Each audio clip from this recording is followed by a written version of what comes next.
The lake was the first thing I noticed when I moved into the cabin. It stretched out like a mirror, perfectly still, reflecting the dense pines that surrounded it.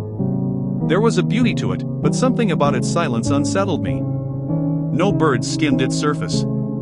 No insects hovered near the water's edge. The locals called it dead water. "Don't go near it after sundown," the clerk at the general store had warned, her expression darkening. When I laughed, she only shook her head. "You'll see." I brushed it off as superstition. The cabin was supposed to be a retreat, a place to escape after the divorce, to write, to think, to heal. The first few days passed without incident. But on the fourth night, I woke to the sound of dripping.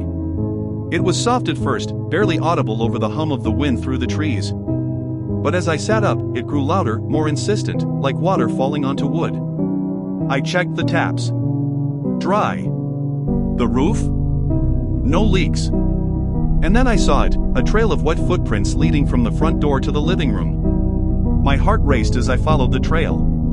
The prints were large, too large to be mine, and they shimmered faintly in the moonlight streaming through the windows. They stopped in the center of the room, where a puddle had formed, dark and still. I backed away, telling myself it was nothing, just a trick of the light, maybe a stray animal. But when I returned to bed, I couldn't shake the feeling that something had been in the house. The next night, the dripping returned. This time, I found the footprints leading upstairs, stopping just outside my bedroom door. I didn't sleep. By the end of the week, I was ready to leave. But on the final night, as I packed my things, I heard a knock. It wasn't at the door. It came from the lake. The sound was sharp, echoing across the water. I stepped outside, flashlight in hand, and scanned the shore.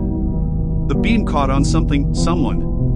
A figure stood waist-deep in the water, facing away from me. Their arms hung limply at their sides, their head tilted as though listening. "Hello?" I called, my voice cracking. They didn't move. The flashlight flickered, and for a moment, the figure turned.